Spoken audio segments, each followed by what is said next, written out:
이 시간 우리 함께 살펴보실 말씀은 디모데후서 1장 1절에서 18절까지의 말씀입니다.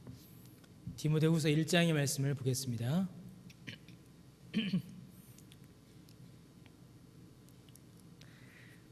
디모데후서 1장 1절에서 우리 마지막 절까지 우리 한 절씩 나누어서 읽겠습니다. 디모데후서 1장 1절에서 마지막 절까지 한 절씩 나누어서 읽습니다. 제가 먼저 읽겠습니다. 하나님의 뜻으로 말미암아 그리스도 예수 안에 있는 생명의 약속대로 그리스도 예수의 사도된 바울은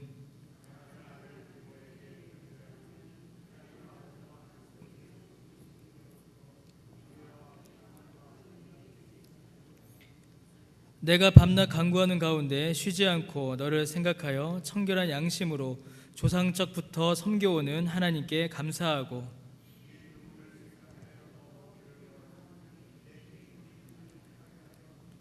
이는 내 속에 거짓이 없는 믿음이 있음을 생각함이라. 이 믿음은 먼저 내 외조모 로이스와 내 어머니 유니게 속에 있더니 내 속에도 있는 줄을 확신하노라.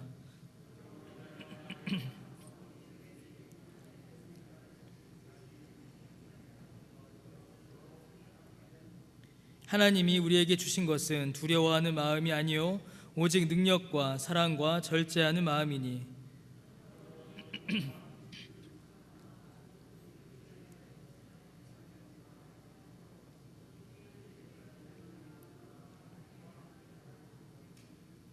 하나님이 우리를 구원하사 거룩하신 소명으로 부르심은 우리의 행위대로 하심이 아니요 오직 자기의 뜻과 영원 전부터 그리스도 예수 안에서 우리에게 주신 은혜대로 하심이라.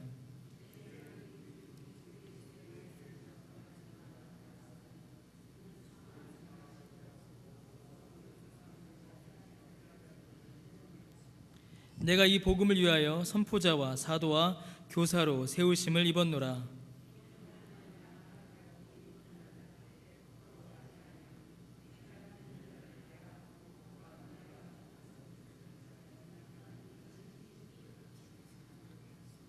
너는 그리스도 예수 안에 있는 믿음과 사랑으로서 내게 들은 바 바른 말을 본받아 지키고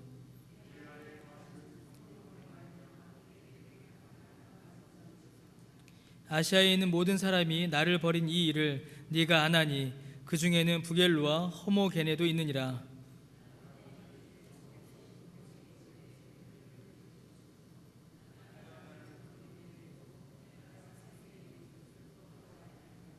로마에 있을 때에 나를 부지런히 찾아와 만났음이라.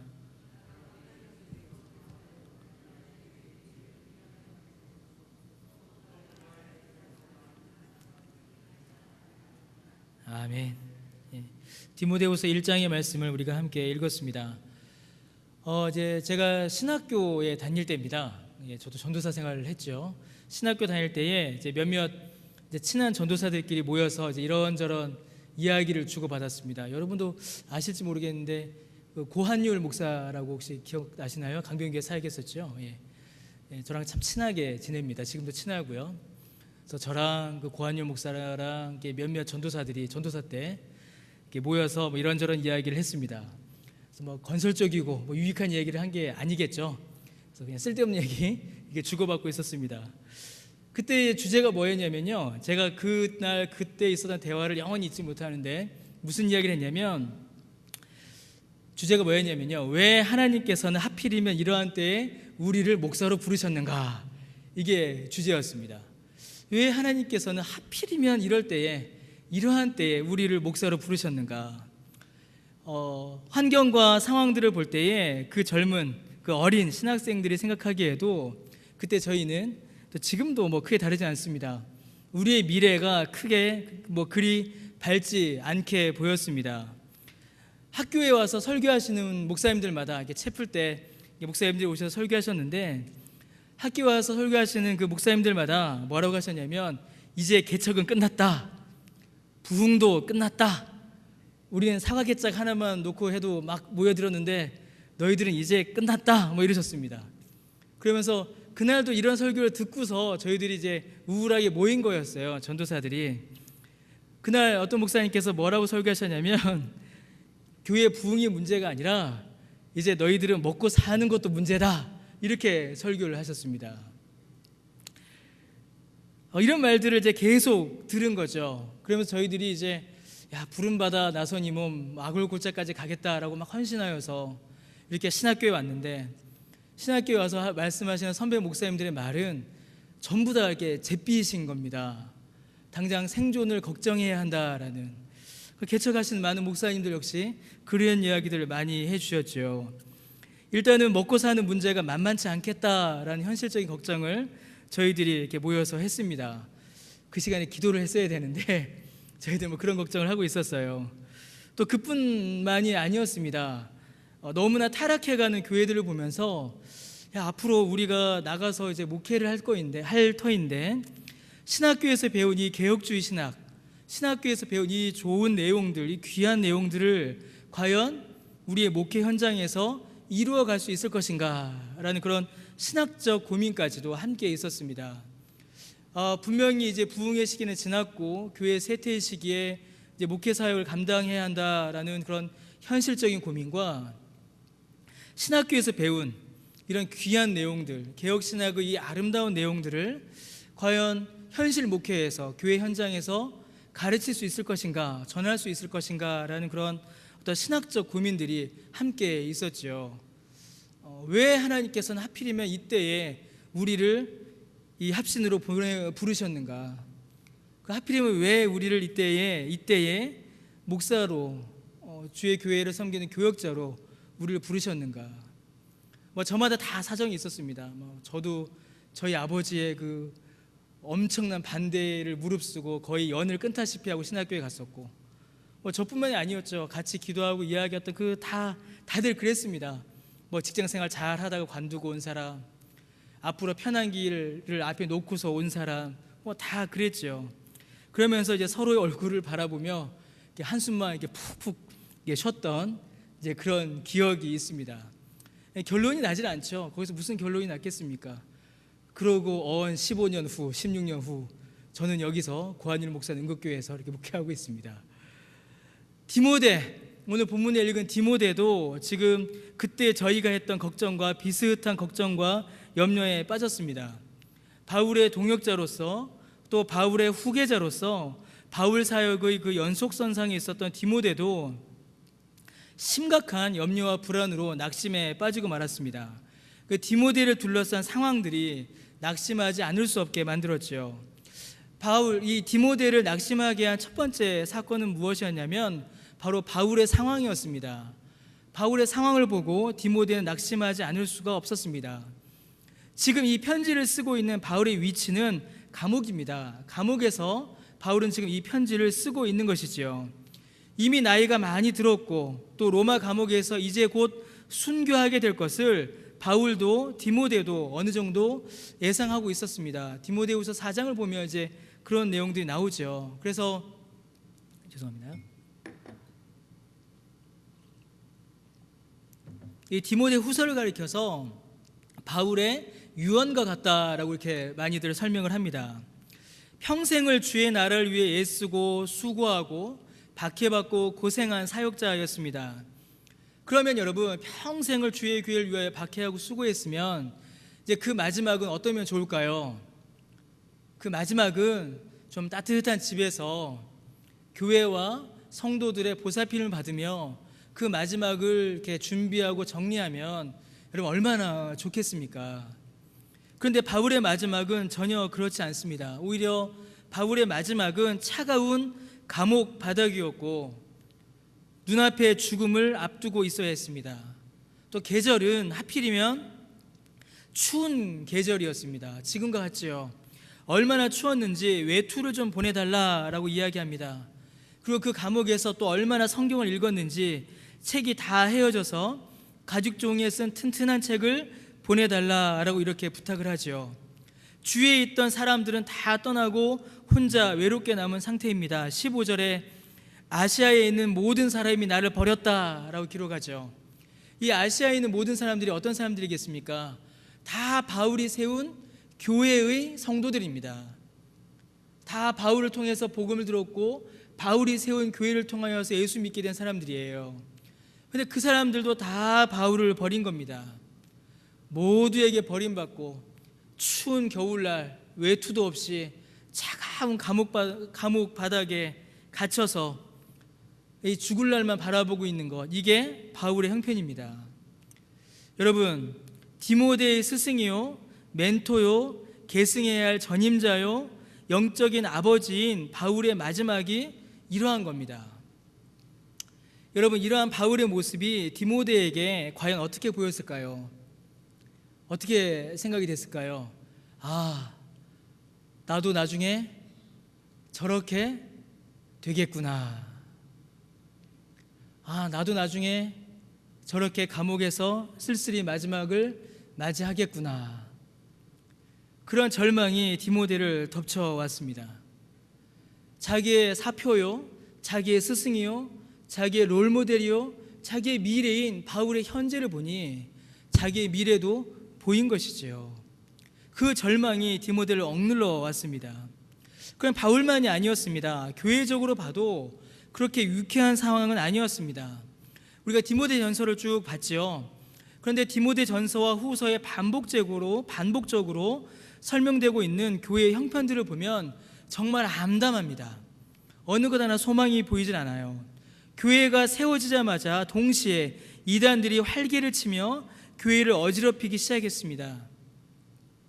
유대교의 율법주의를 여전히 따른 이단들, 이방의 철학과 종교에 물든 이단들, 신비주의에 빠진 이단들, 부활을 부정하는 이단들, 오늘날 우리가 보고 생각할 수 있는 거의 모든 이단들이 그때에도 있었습니다. 그러면 이단들이 막 이렇게 공격을 해오면 교인들은, 성도들은 바울의 가르침을 잘 받아서 이겨내면 또 얼마나 좋겠어요. 그러나 디모데 전서, 디모데 후서를 보면 많은 교인들이 이단에 넘어갑니다. 혹은 생업의 문제로, 혹은 교회 안의 갈등으로 인해서 교회를 떠나는 일들이 자꾸 반복하여 일어납니다. 젊은 목회자인 디모데가 이 상황에 처해 있는 것이에요. 그뿐만이 아니었습니다. 교회 안에서는 이단들이, 거짓 교사들이 교회를 어지럽히고, 교회 밖에서는 교회를 향한 핍박과 박해가 전방위적으로 가해졌습니다. 로마가 처음에는 중립적인 입장을 취하다가 시간이 갈수록 기독교 박해의 주체로 로마가 강력한 영향력을 발휘하기 시작했죠. 당대 최강대국이 가지고 있는 모든 행정력과 무력을 동원하여서 정말 미미한 기독교인들을 핍박하니 교회가 살 수가 없는 겁니다. 영적으로, 신학적으로, 사회적으로 교회를 향한 공격이 가해지고, 이를 견디다 못한 많은 그리스도인들과 주의 제자들이 교회를 떠나 뿔뿔이 흩어졌습니다. 히브리서가 이제 여기에 대한 말씀이죠. 로마의 박해를 받아 교회를 떠난 성도들이 다시 교회로 돌아올 때에 그들의 믿음을 회복하기 위해 가르친 교훈이 히브리서입니다. 히브리서 내용을 보면 그 당시에 로마가 얼마나 그리스도인들을 가혹하게 박해했는지를 우리가 알 수가 있습니다.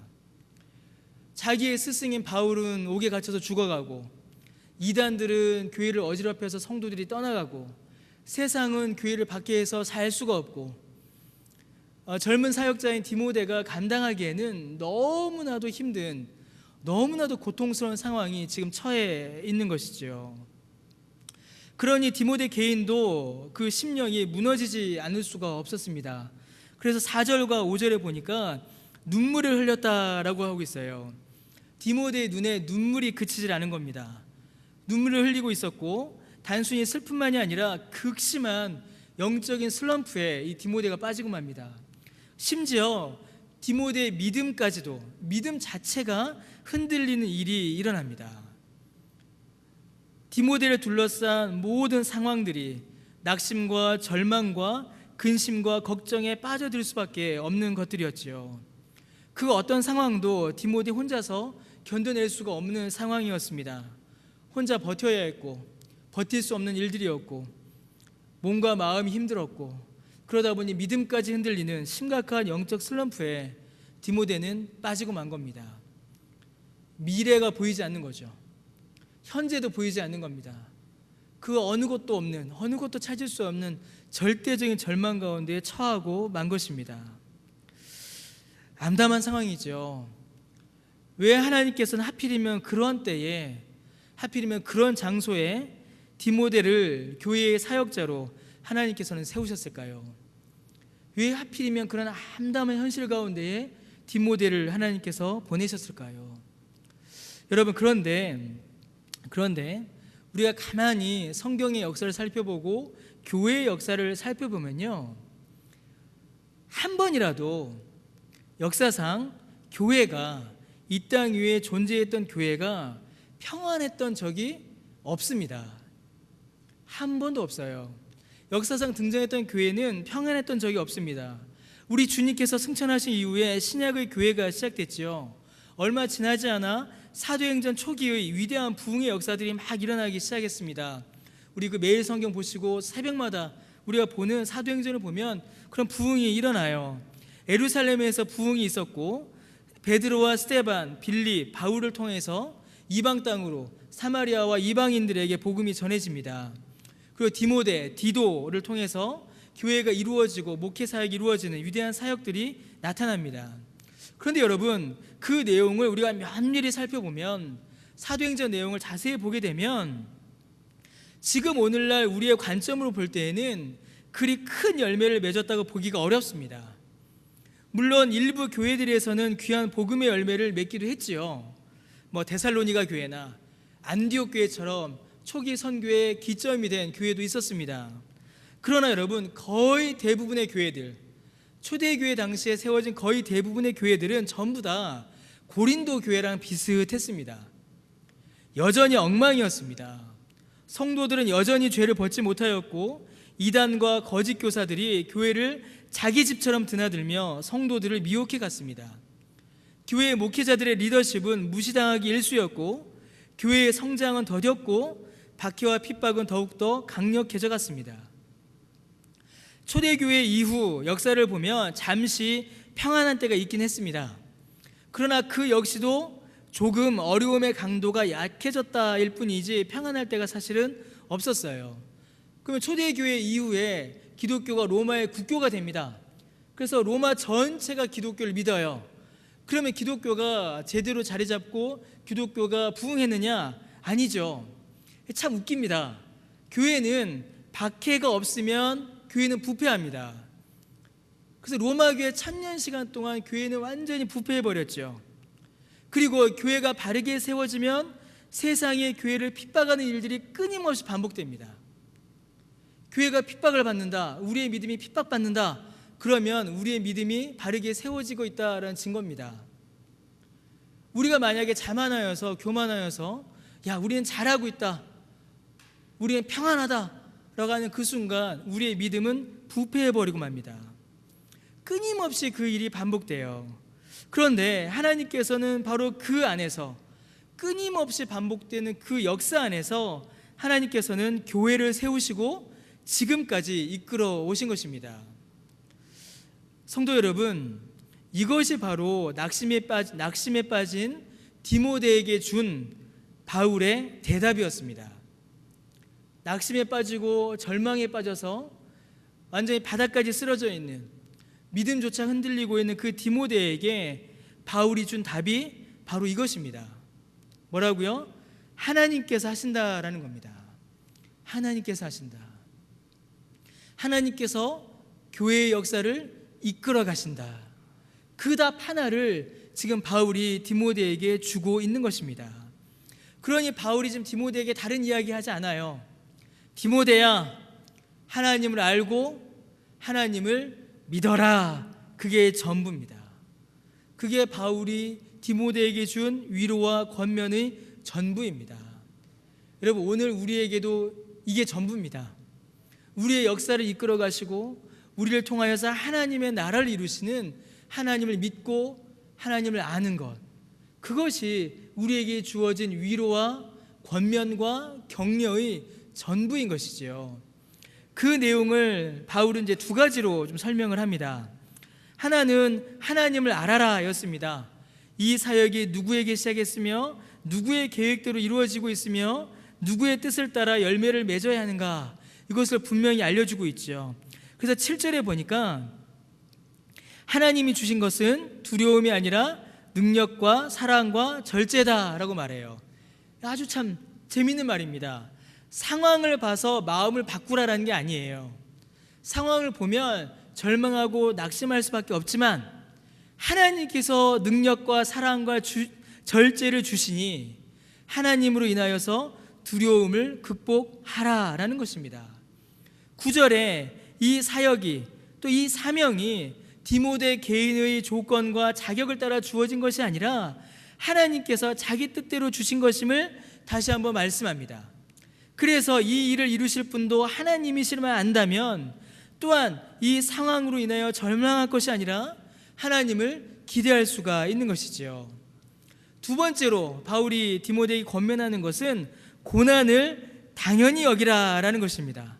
8절 말씀에 나오죠. 고난을 받아라 라고 이야기합니다.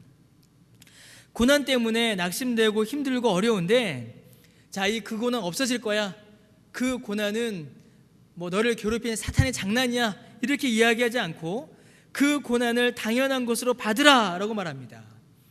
왜 그럴까요? 제가 아까도 잠깐 말씀드렸지만 이 고난이야말로 하나님께서 나를 사용하고 계시다라는 증거이고 내가 주 안에 있다라는 가장 분명한 표시이기 때문에 그렇습니다. 여러분, 고난을 우리가 어떻게 기뻐할 수 있겠어요? 고난을 어떻게 당연하게 받아들일 수 있겠습니까? 그러나 하나님께서는 우리가 하나님 안에 있으며 하나님께서 나를 붙잡고 계시다라는 일에 가장 분명한 증거로 고난을 사용하십니다. 이 교회를 세우신 분도, 이 교회의 일꾼으로 자신을 세우신 분도, 이 사역을 이끄시고 실행하시며 열매 맺게 하시는 분도 하나님이시기 때문에 고난이 사역을 중단시키거나 교회를 무너뜨리거나 우리의 믿음을 무너뜨리지 않습니다. 무너뜨리지 못해요. 오히려 그 고난으로 인하여 하나님을 더욱더 찾으며 더욱더 하나님을 붙들며 더욱더 하나님을 소원하게 되는 것입니다. 더욱더 하나님 앞에 붙어 있으라고, 더욱더 하나님께 가까이 나아오라고 하나님께서는 우리에게 고난을 허락하여 주시는 것입니다. 우리가 얼마나 연약한지 고난이 없으면 하나님을 잊어버리기가 쉽기 때문입니다. 내 힘으로 살 수 있다고, 내 능력으로 가능하다고, 하나님의 도움보다, 하나님의 은혜보다 내 지혜와 경험으로 충분히 감당할 수 있다고 그렇게 생각하기가 너무나 쉽기 때문입니다. 이게 뭡니까? 그게 바로 교만이지요. 하나님을 멀리하는 것이 교만입니다. 그러나 하나님께서는 우리를 사랑하시기에 우리에게 고난도 허락하시고 그 고난을 통하여 더욱더 하나님 앞에 나아오도록 하나님을 잃어버리지 말라고, 하나님을 붙잡으라고 사용하시는 것입니다. 사랑하는 성도 여러분, 하나님께서는 하필이면 그때에 디모데를 부르셨습니다. 그런데 하나님께서는 하필이면 지금 이 시대에, 지금 이곳에 저와 여러분을 부르셨습니다. 하나님께서 하필이면 지금 이곳에, 지금 이때에 저를 목사로 부르셨고, 하나님께서는 하필이면 지금 이 어려운 때에 교회에 여러분을 성도로, 집사로, 권사로, 안수집사로, 장로로 하나님께서는 여러분을 부르셨습니다. 하나님께서는 하필이면 지금 이때에, 굳이 이때에 여러분을 구역장으로, 성가대로, 재직부서 부장으로, 선교회 임원으로, 교사로, 봉사자로 이 교회에 불러 모으십니다. 이제 좀 쉴 때도 된 것 같은데, 다른 사람이 해도 될 것 같은데, 하나님께서는 또 굳이 우리를 지금 이때 이곳으로 부르십니다. 여러분, 우리에게 사역을 감당할 만한 이유가 많을까요? 아니면 사역을, 교회의 섬김을 감당하지 못할 이유가 많을까요? 사역을 감당하지 못할 이유가 훨씬 많습니다. 사역을 감당할 만한 이유가 있기 때문에, 주의 나라를 섬기는 그 섬김을 할 만한 능력이 충분하기 때문에 교회의 사역을 감당하는 분은 아마 한 분도 안 계실 것입니다. 저 역시도 마찬가지입니다. 저 역시도 목사의 사역을 감당하기에, 교회를 섬기는 사역을 감당하기에는 제 자신이 너무나도 많은 결함, 부족함, 연약함을 가지고 있습니다. 여러분, 절대 믿지 못하실 얘기 하나 해드릴까요?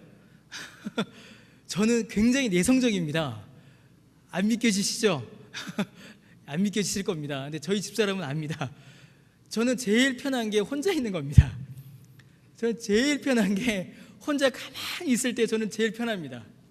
저는 제일 마음이 편해요.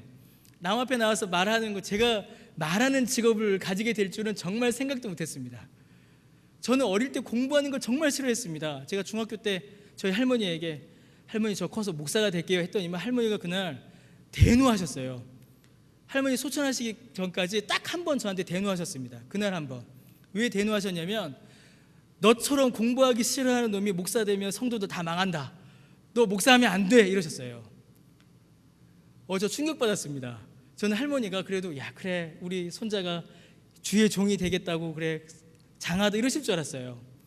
너처럼 공부하기 싫어하는 놈이 목사 돼서는 성도 망해 이러시면서 저한테 대노하시는 겁니다.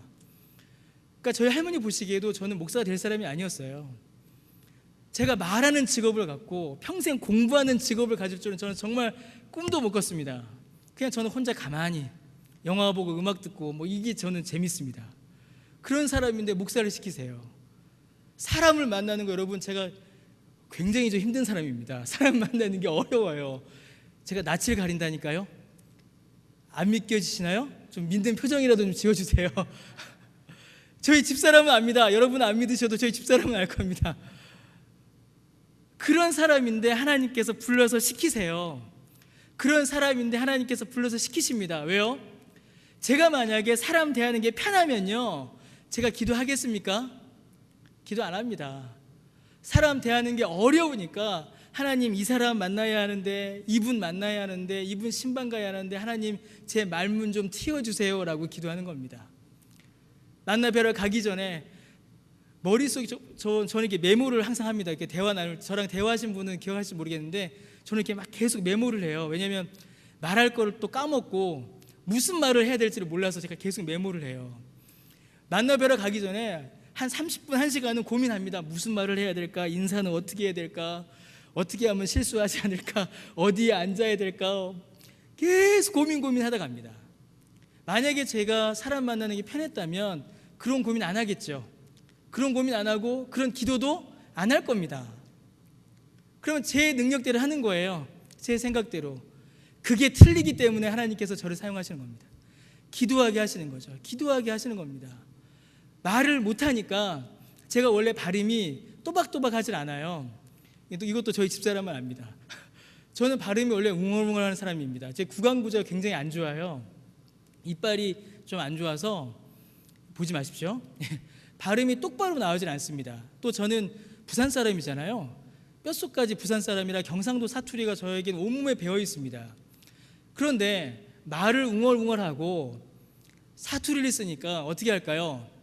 더 또박또박 말하게 해달라고 기도했습니다. 더 또박또박 말하게 해달라고, 하나님 제가 말할 때 웅얼거리지 않게 해달라고 기도했습니다. 그러니까 어떤 분이 저한테 저의 설교 듣고 발음이 똑바라서 좋다라고 어떤 분이 저한테 말씀해 주신 거예요. 저 굉장히 놀랐습니다. 저희 집사람한테 내가 발음이 똑바르대? 저는 평상시에 웅얼웅얼 하거든요. 이렇게 합니다. 기도하는 거죠. 기도합니다. 하나님 이거 제 발음 좀 고쳐주세요. 제 성격 좀 고쳐주세요. 하나님 제 글쓰기가 너무 어렵습니다. 설교 좀 하게 해주세요. 기도할 수밖에 없는 겁니다. 기도하지 않을 수가 없는 것이에요. 제가 무슨 얘기 하려다 여기까지 왔는지 지금 모르겠습니다. 지금 원고 까먹었어요. 지금 하나님께서 연약한 우리를 그대로 사용하십니다. 그냥 하나님 붙들어라. 하나님 앞에 기도해라. 내가 할게. 너는 그냥 기도하고 나를 붙들면 너를 통해서 일은 내가 할게. 하나님께서 그렇게 우리를 사용하시고 그렇게 하나님께서 역사하시는 겁니다. 우리를 불러 그 거룩한 사명을 맡기신 그 자체가 하나님의 은혜입니다. 하나님을 알고 하나님을 경험하고 하나님의 그 귀한 복음 사역에 우리를 동참시키시는 것, 이거 자체가 은혜인 것이죠. 그래서 여러분, 교회는 하나님의 은혜로 세워집니다. 그 은혜는 사명을 맡기시고 그 사명을 감당하는 성도 한 사람을 통하여 교회 안에서 비로소 성취되는 것입니다. 여러분, 교회가 누굴까요? 누가 교회입니까? 여러분, 교회는 여러분 한 분 한 분입니다. 우리 한 사람 한 사람이 바로 교회예요. 여러분, 이게 얼마나 큰 의미인 줄 여러분 혹시 아십니까? 여러분, 하나의 교회는 하나의 교회로 그치는 것이 아니라 온 우주의 교회, 우주적 교회를 대표합니다. 이건 아주 중요한 개념이에요. 강변교회죠. 그러나 세상 사람들이 강변교회를 볼 때는, 강변교회가 세상에 드러날 때는 강변교회라는 개교회 하나로 드러나는 것이 아니라 우리 하나님께서 세우신 온 우주적 교회, 하나님 나라 전체를 대표하는 대표성을 이 개교회가 가지는 겁니다. 이건 아주 중요한 개념이에요. 강변교회만이 아니라 저 시골에 있는 할아버지 한두 분 앉아 계신 그 작은 교회도, 어디 저 구석에 있는 개척교회도, 크고 작음에 상관없이 모든 교회는 하나님 나라와 우주적 교회를 대표하는 대표성을 다 가집니다. 그게 교회의 보편성이에요. 그런데 여러분, 모여있는 교회만이 아니라 여러분 한 분 한 분이 교회라는 겁니다. 여러분 한 분 한 분이 교회예요. 그럼 여러분 한 분 한 분의 사역과 여러분 한 분 한 분의 말씀과 여러분 한 분 한 분이 여러분 한 분으로 끝나는 것이 아니라 온 우주적 교회를 대표하고 온 우주적 교회를 드러내는 하나님의 사역인 것입니다. 하나님께서 그렇게 이 교회를, 우리를 이 땅 가운데 세워주신 것이죠. 여러분 한 분 한 분이 온 우주적 교회의 대표요, 하나님 나라의 대표가 되는 것입니다. 그래서 한 사람 한 사람이 다 중요한 것이고, 주의 교회를 이루는, 주의 몸을 이루는 너무나도 귀하고 소중한 지체가 되는 것이지요. 여러분, 하나님께서 맡기신 이 모든 사역과 사명이 우리에게 짐이 아니요, 우리에게 주신 하나님의 은혜임을 우리가 더욱더 분명히 확인할 수가 있는 겁니다. 쉽게 얘기하면 이제 올림픽 얼마 남았죠. 우리 한 사람 한 사람이 하나님 나라의 국가대표가 되는 겁니다. 되는 게 아니라 국가대표입니다. 국가대표예요. 하나님께서 그 일 가운데 우리를 부르시고 우리를 사용하시는 겁니다. 그 일 가운데 어려움 닥쳐옵니다. 고난이 닥쳐와요. 우리에게 있는 나 자신의 연약함이 있고 우리의 둘러싼 환경의 어려움이 있을 수 있습니다. 그때 우리가 뭐 하자고요? 기도하자는 겁니다. 하나님께서 그때 쓰라고 우리에게 기도를 허락해 주셨습니다. 기도함으로 하나님께 더욱더 가까이 가고 하나님을 붙잡고 우리에게 맡기신 이 사역을, 이 사명을 끝날까지, 우리 주인 다시 오실 그날까지 함께 감당하시는 저와 여러분 우리 모두 되시기를 바랍니다. 기도하겠습니다.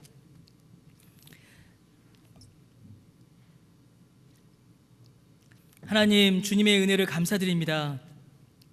주께서 우리에게 은혜를 허락하여 주셔서 주의 교회로 불러 모으시고 주의 말씀 앞에 서게 하시고 주께 기도하게 하시며 주를 붙잡고 나아가게 하시니 그 은혜를 감사드립니다.